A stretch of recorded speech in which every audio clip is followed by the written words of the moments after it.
இப்ப இந்த ரிலீஸ்க்காக அந்த எதிர்பார்ப்பு அப்படின்லாம் இருக்கும்போது, நான் அப்படியே ரீவிசிட் பண்ணலாம் அப்படின்னு இருக்கேன். பிகாஸ் இப்போ நீங்க சொன்னீங்க அஜித் சாரோட 3 படங்கள், விஜய் சாரோட 3 படங்கள் அதெல்லாம் வரிசையா இருந்தது. ஆக்சுவலி இப்போ மே 1 அவர் பர்த்டே பண்ணலாமான்னு நேத்து முந்தானேத்து இப்போ ஆ. நனிக்கல பேசணும். ம். பட் அவர் கார் ரேஸு இதெல்லாம் ஏதோ ஆமா, டாக்குமெண்ட் மாதிரி பண்ணி, ஆமா. அத ரிலீஸ் பண்ண போறாங்க 1ஆம் தேதி அப்படின்னு சொல்றாங்க. ஓகே, அப்புறம் ஓகே. அது இருந்தா அப்புறம் நம்ம அது ரிலீஸ் பண்ண பண்ண முடியாது முடியாது. அது. அதுக்கப்புறம் 1 வீக் கழிச்சோ, 2 வீக்ஸ் கழிச்சோ மேலோ, இல்ல கேப் பார்த்து எப்பவுமே அந்த ம். டைம் பார்த்து பண்ணணும். படங்கள் ஓகே. இல்லாதம்போது ட்ரூ, ட்ரூ சொல்றது அந்த சார். மாரி பண்ணணும். அதுதான்.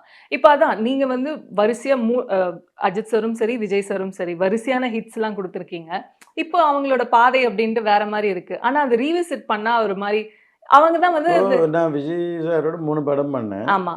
ஃபர்ஸ்ட் படம் தான் குஷி. ஆனா ஃபர்ஸ்ட் ரிலீஸ் குஷி குஷி பண்ணல பண்ணல. பண்ணல. ஆமா, ஆமா. கில்லி ஏன் பண்ணேன்னா, ம். அது அவரு கெரியர்ல ஒரு பயங்கர ஹிட் படம், மாஸ் ஃபிலிம். எஸ். அதனால ஃபர்ஸ்ட் அந்த படம் பண்ணோம். ஆ. அப்புறம் குஷி பண்ணோம். குஷில ஒரு இன்சிடென்ட் நடந்தது ம். கரூர்ல. அதனால கொஞ்சம் எஃபெக்ட் ஆச்சு. ம். ரிலீஸ் அன்னைக்கே. Release okay. அப்போவே. ஆமா. ஸோ நெக்ஸ்ட் அந்த மாதிரி சிச்சுவேஷன் சம்மர் கேப்பு அந்த மாதிரி ரிலீஸ் கூட வந்து அவங்க ஃபேன்ஸ் இருந்தாலும் அந்த பீரியட் வச்சு தான் பண்ணணும். ம்.